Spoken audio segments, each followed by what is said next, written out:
Good morning विद्यार्थियों। आज हम लोग कक्षा 9 के विज्ञान का दूसरा चैप्टर पढ़ेंगे। दूसरे चैप्टर का नाम है हमारे आसपास के शुद्ध पदार्थ। तो हम लोग आज पदार्थ का क्लासिफिकेशन पढ़ेंगे, पदार्थ का वर्गीकरण पढ़ेंगे। तो यहाँ पे मैं हेडिंग लगा रहा हूँ पदार्थ का वर्गीकरण। पदार्थ का वर्गीकरण, पदार्थ का क्लासिफिकेशन, पदार्थ को कितने भागों में बांटा गया है। तो आज हम पढ़ेंगे पदार्थ को दो भागों में बांट सकते हैं। ये है पदार्थ, पदार्थ को दो भागों में हम बांट सकते हैं। पहला है शुद्ध पदार्थ, शुद्ध पदार्थ, और दूसरा है अशुद्ध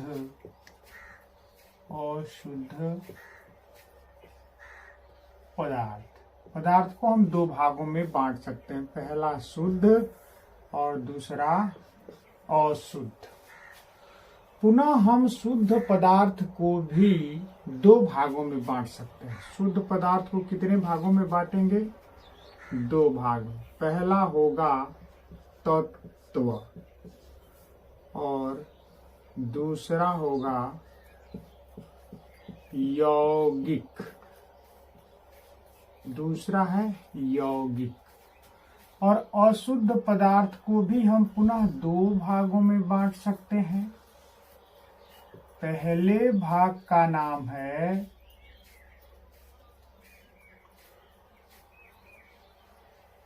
मिश्रण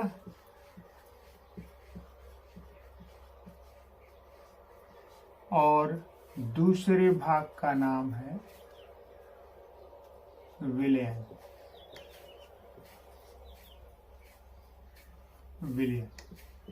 मिश्रण और विलयन। अब हम मिश्रण को भी वापस दो भागों में बांट सकते हैं। मिश्रण को जब हम दो भागों में बांटेंगे तो पहला है समांगी मिश्रण, समांगी मिश्रण। दूसरा है विषमांगी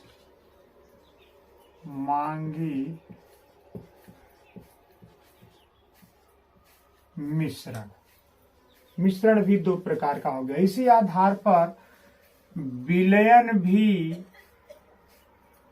टोटल 9 प्रकार के होते हैं।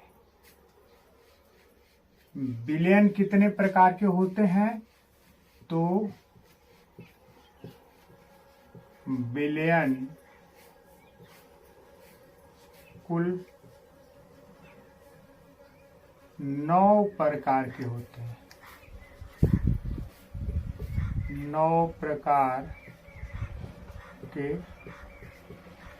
होते हैं। कैसे? पदार्थ की अवस्थाओं के आधार पर ये 9 प्रकार हो जाएंगे। मैं इनको बता दे रहा हूँ कैसे हो जाएंगे। पदार्थ की पहली अवस्था है ठोस, दूसरी है द्रव और तीसरी है गैस। ये 3 अवस्था है। तो ठोस का द्रव में विलयन, ठोस का गैस में विलयन, ठोस का ठोस में विलयन।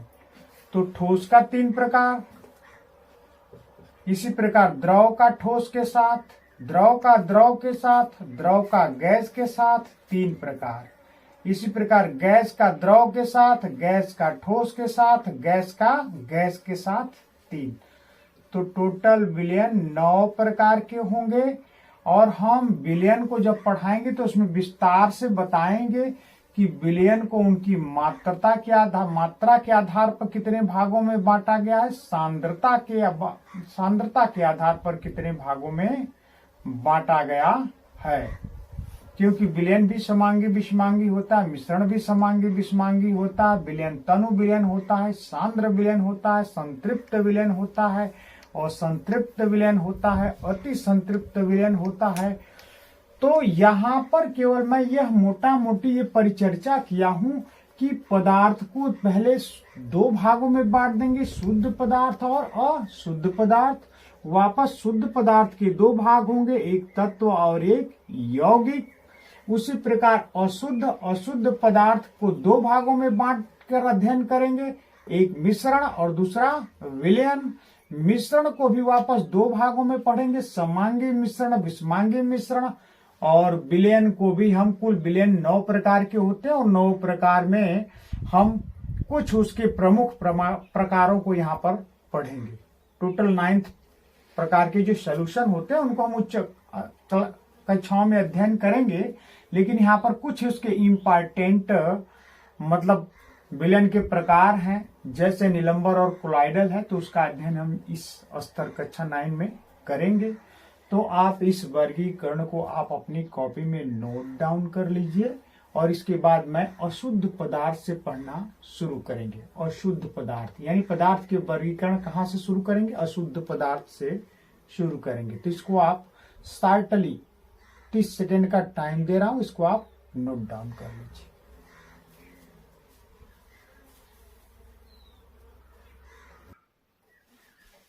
अब अशुद्ध पदार्थ में पहला टॉपिक हम लोग पढ़ेंगे मिश्रण, मिक्सचर।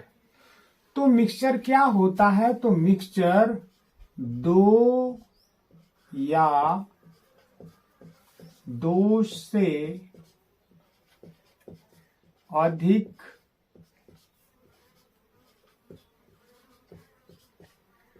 पदार्थों को कोई भी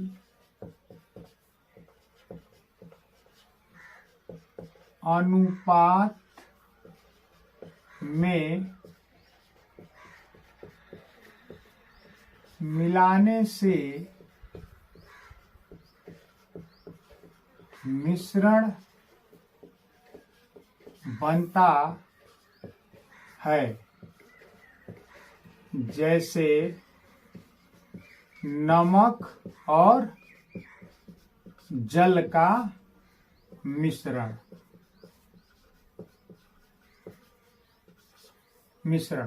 दूसरा गिट्टी व बालू का मिश्रण। गिट्टी व बालू का मिश्रण, ये दूसरा। मिश्रण कैसे बनेगा? तो दो या दो से अधिक पदार्थों को कोई भी अनुपात में मिला देंगे तो मिश्रण तैयार हो जाएगा। जैसे नमक जल का मिश्रण, चीनी और जल का मिश्रण, गिट्टी और बालू का मिश्रण, मतलब ठोस ठोस का भी मिश्रण हो सकता है, ठोस द्रव का भी मिश्रण हो सकता है, और द्रव गैस का भी मिश्रण हो सकता है। द्रव गैस में जैसे जल में ऑक्सीजन गैस घुली रहती है, तो ये द्रव गैस का मिश्रण है। मिश्रण में क्या होता है? दो पदार्थों को उनका कोई अनुपात निश्चित नहीं होता है, जब मिला देंगे तो मिश्रण तैयार हो जाएंगे। और मिश्रण, अब मिश्रण कैसे बनेगा? दो पदार्थों को मिलाने से बनेगा। तो दो पदार्थों का जो संघटन है, उन संघटन के आधार पर मिश्रण को दो भाग में पढ़ेंगे। मिश्रण को दो भाग में पढ़ेंगे। पहला मिश्रण है समांगी, समांगी मिश्रण, और दूसरा है विषमांगी मिश्रण। विषमांगी मिश्रण। तो समांगी मिश्रण में क्या होता है कि जब मिश्रण के घटक कण दिखाई न दे आपस में, तो हम कहेंगे कि वह मिश्रण समांगी है। जैसे नमक और जल का घोल। नमक और जल को जब आप घोल देंगे तो एक मिश्रण बन जाएगा, और जिसमें ना तो जल के कण दिखाई देंगे और ना ही नमक के कण दिखाई देंगे। ऐसे मिश्रण को समांगी मिश्रण कहते हैं। और अब विषमांगी में चलेंगे तो बिस्मांगी में होता है कि इसके घटक कण दिखलाई देंगे। इसको हम किसी विधि से अलग अलग भी कर सकते हैं, जैसे बालू और गिट्टी का मिश्रण। बालू और गिट्टी का मिश्रण, जैसे देखते हैं ना, जब कंक्रीट की छत बनती है तो बालू और गिट्टी को एक ही में मिला दिया जाता है, जिसमें बालू भी दिखाई देता है और गिट्टी भी दिखाई देता है। तो इस एग्जाम्पल के आधार पर हम कह सकते हैं कि ऐसा मिश्रण जिनमें उनके घटक कण साफ साफ परिलक्षित होते हैं, उस मिश्रण को बिस्मांगी मिश्रण कहते हैं। जैसे चावल को दाल में मिला दीजिए, चावल भी दिखाई देगा, दाल भी दिखाई देगा, तो कैसा मिश्रण है? तो बिस्मांगी मिश्रण है। जिस मिश्रण में उनके घटक कण दिखाई देंगे उसे बिस्मांगी मिश्रण कहेंगे। उसका बहुत सारा एग्जाम्पल है, जैसे बालू को गिट्टी में मिला दिया, चावल को दाल में मिला दिया, बहुत सारा मिश्रण है जिसको आप बिस्मांगी नाम दे सकते हैं। उसको पहचानने का आधार है कि उसके घटक कण दिखाई देंगे तो बिस्मांगी होगा, और यदि मिश्रण में उनके घटक कण दिखाई नहीं देंगे तो कौन सा होगा? समांगी होगा।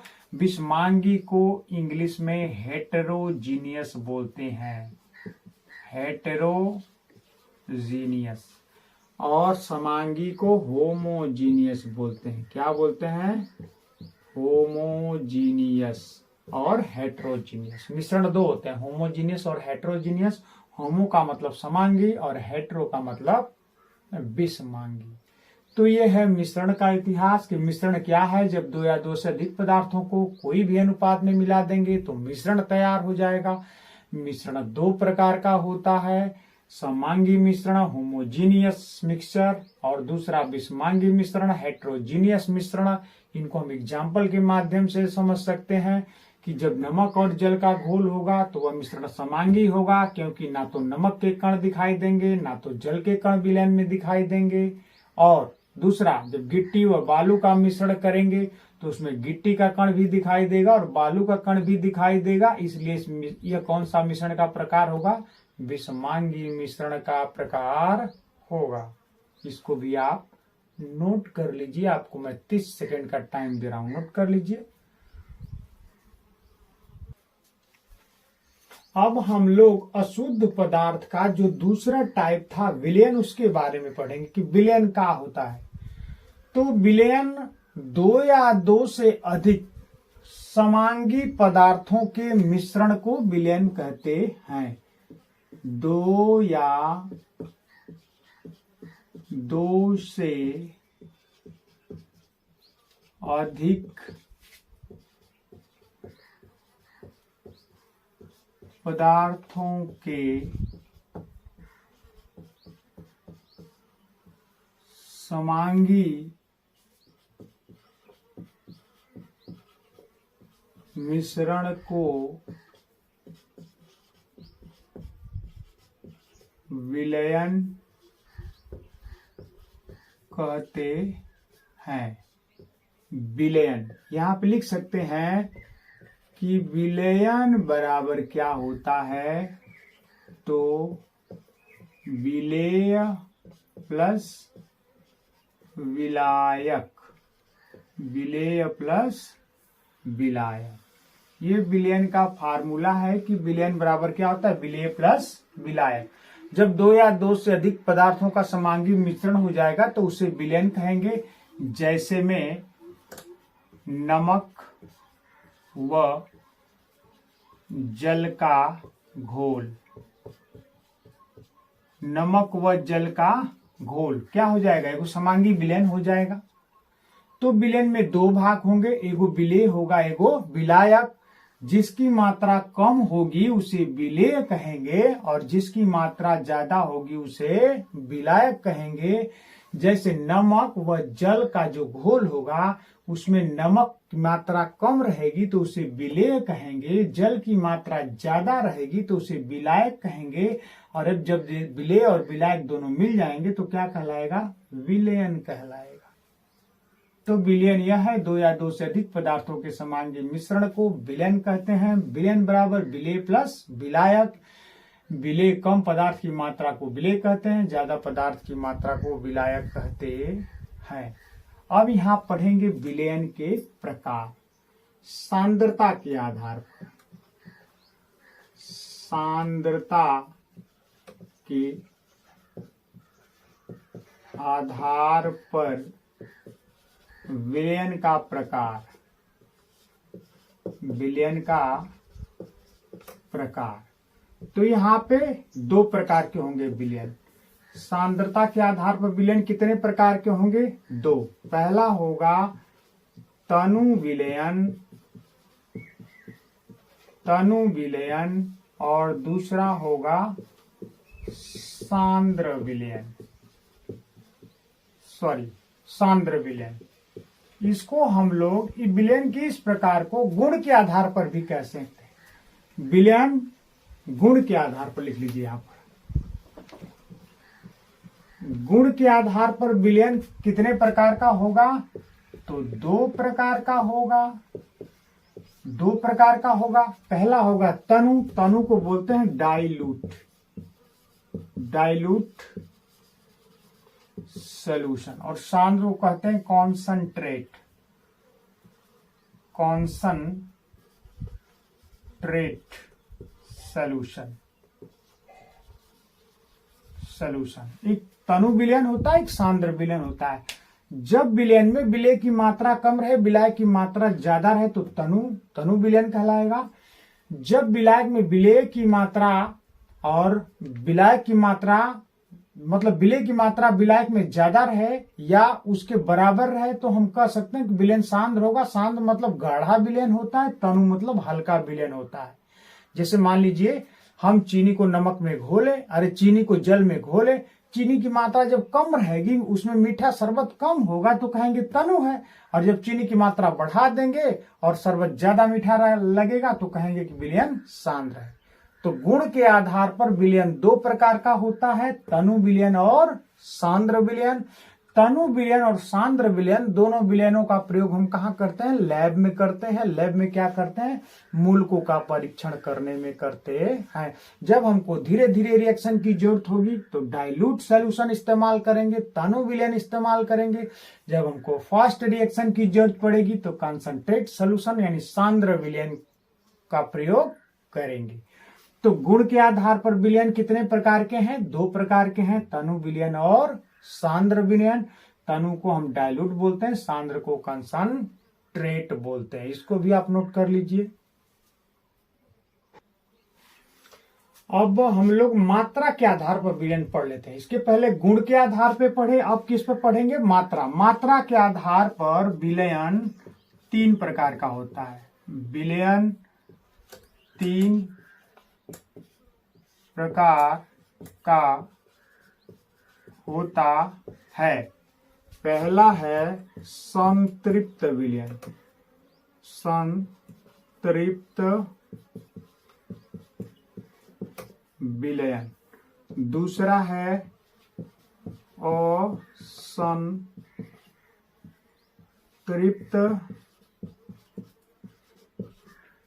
विलयन, और तीसरा है अति संतृप्त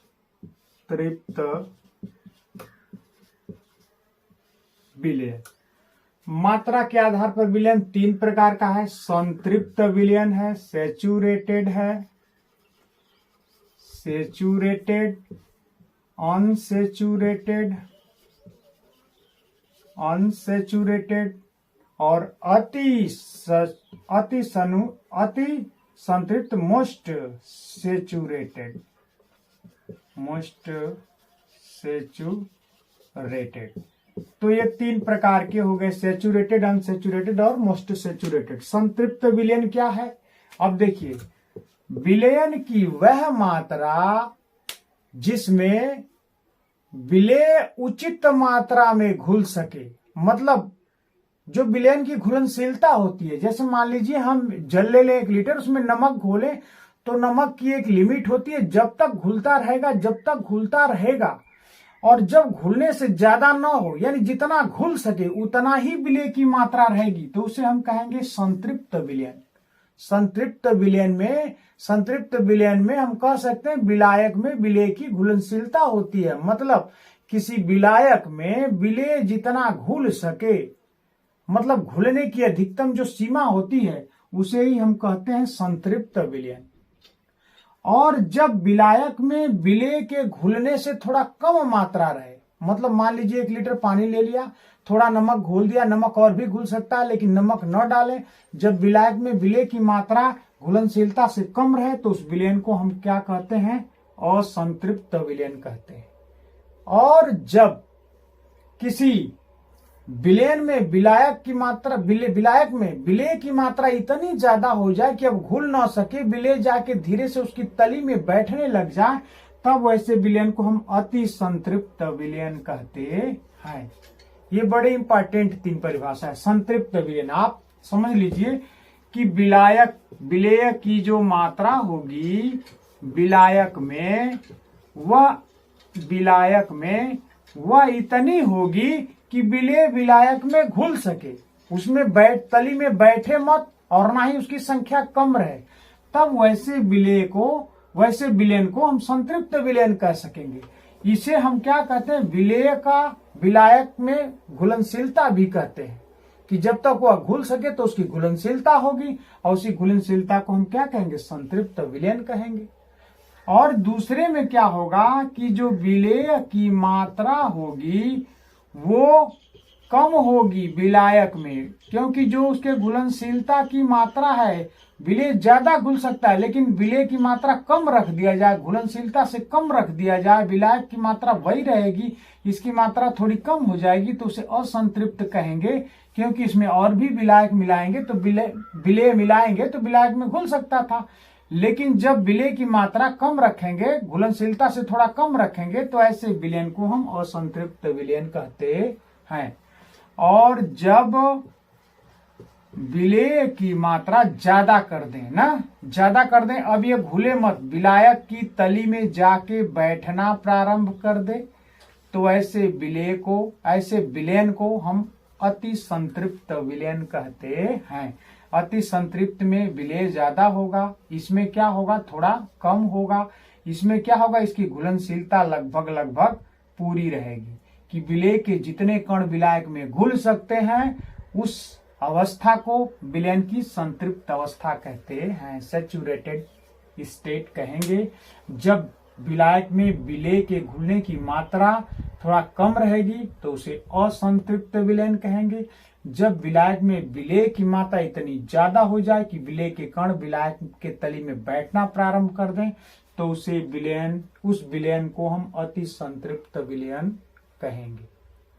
तो यहाँ पर हमने विलयन को 2 आधारों पे बांट के पढ़ लिया कि गुण के आधार पे विलयन 2 प्रकार के होंगे, तनु विलयन और सांद्र विलयन। दूसरा हमने पढ़ लिया मात्रा के आधार पर विलयन कितने प्रकार के होते हैं, तो 3 प्रकार के होते हैं, संतृप्त विलयन, असंतृप्त विलयन और अति संतृप्त विलयन। तो हमने इस प्रकार विलयन को भी क्लियर कर दिया। अब 2 इंपॉर्टेंट प्रकार के विलयन हैं जिनका हम दैनिक जीवन में इस्तेमाल करते हैं दवाओं के रूप में, कोलाइडल है और निलंबन है, उसका भी अध्ययन करेंगे। अब अगला टॉपिक हम पढ़ेंगे विलयन की सांद्रता। विलयन की सांद्रता, तो विलयन की सांद्रता होती है कि विलायक की मात्रा में घुले हुए, मतलब विलायक में घुले हुए विलेय की मात्रा को विलयन की सांद्रता कहते हैं, सांद्रता कहते हैं। जो विलयन की सांद्रता होती है, कंसंट्रेशन ऑफ सॉल्यूशन होता है, विलायक में घुले हुए विलेय की मात्रा को विलयन की सांद्रता कहते हैं, कंसंट्रेशन ऑफ सॉल्यूशन। और जो कंसंट्रेशन ऑफ सॉल्यूशन, विलयन की सांद्रता को व्यक्त करने की जो बहुत सारी इकाइयां हैं, यहाँ पे हम लोग केवल 3 इकाई को पढ़ेंगे। पहला पढ़ेंगे कि द्रव्यमान आयतन प्रतिशत, द्रव्यमान व विलयन का आयतन। द्रव्यमान, ये द्रव्यमान का मतलब होगा विलेय का द्रव्यमान। इसका सूत्र होता है विलेय का द्रव्यमान बटे, इसका पहले विलयन का द्रव्यमान के हिसाब से पढ़ लेते हैं। द्रव्यमान व विलयन का द्रव्यमान, तो जब द्रव्यमान व विलयन का द्रव्यमान की जब सांद्रता पढ़ेंगे तो विलेय का द्रव्यमान बटे विलयन का द्रव्यमान, विलयन का द्रव्यमान गुणे 100, ये पहली सांद्रता को व्यक्त करने की इकाई है। दूसरा हो जाएगा विलेय का द्रव्यमान, द्रव्यमान व विलयन का आयतन प्रतिशत, विलयन का आयतन। तो यहां पे हो जाएगा कि विलेय का द्रव्यमान, विलेय का द्रव्यमान और बटे विलयन का आयतन गुणे 100, ये दूसरी इकाई हो गई। पहली वाली इकाई को हम ऐसे भी कहते हैं m/m, m/m, मतलब विलेय का वजन भी मास द्रव्यमान में और विलयन का भी वजन द्रव्यमान में। दूसरे वाले को बोलते हैं m/v, मतलब विलेय का द्रव्यमान जो होता है वजन में और विलयन का आयतन लीटर में। तो विलेय का द्रव्यमान बटे विलयन का आयतन गुणे 100। और तीसरा इकाई जो होता है वो आयतन होता है, वॉल्यूम बाई वॉल्यूम, यानी विलेय का जो द्रव्यमान होता है वो भी आयतन में, विलेय का आयतन लिख लेते हैं, विलेय का आयतन बटे विलयन का आयतन, विलयन का आयतन और गुणे 100। तो ये तीन इकाइयां हैं। पहली है m/m, दूसरा है m/v, तीसरा v/v। क्या होता है कि हम विलयन की सांद्रता को अपने हिसाब से द्रव्यमान आयतन प्रतिशत में भी बदल सकते हैं, द्रव्यमान प्रतिशत में भी व्यक्त कर सकते हैं और आयतन प्रतिशत में भी व्यक्त कर सकते हैं। यहाँ जो हम पढ़ रहे हैं विलयन की जो सांद्रता होती है, इसको प्रदर्शित करने की बहुत सारी इकाइयां हैं जो आप उच्च कक्षाओं में जाके अध्ययन करेंगे, लेकिन यहाँ पर मुख्य रूप से 3 सांद्रताओं को पढ़ना है।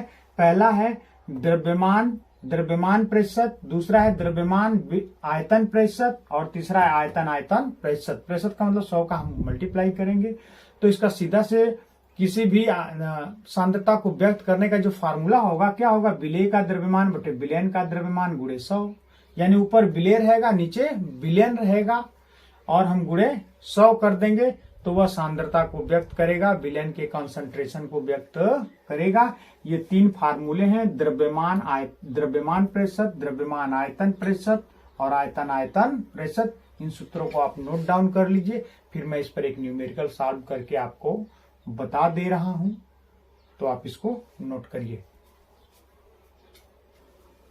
तो आइए, क्वेश्चन है, एक विलयन में 320 ग्राम विलायक जल तथा 40 ग्राम विलेय नमक घुला है, विलयन की सांद्रता ज्ञात कीजिए। विलयन की सांद्रता ज्ञात करना है।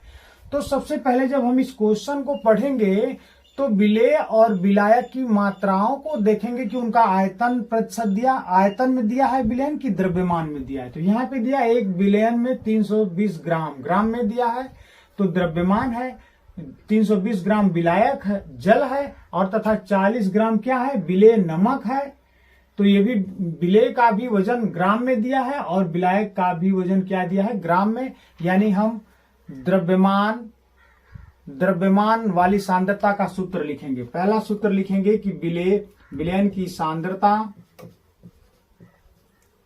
विलयन की सांद्रता बराबर क्या होगा, विलेय का द्रव्यमान, विलेय का द्रव्यमान बटे विलयन का द्रव्यमान गुणे 100, यही फार्मूला यूज करेंगे। लेकिन हम देख रहे हैं कि विलायक की और विलेय की मात्रा पता है, विलेय की मात्रा तो पता है लेकिन विलयन की मात्रा पता नहीं है। इस फार्मूले को हम ऐसे भी लिख सकते हैं कि विलेय का द्रव्यमान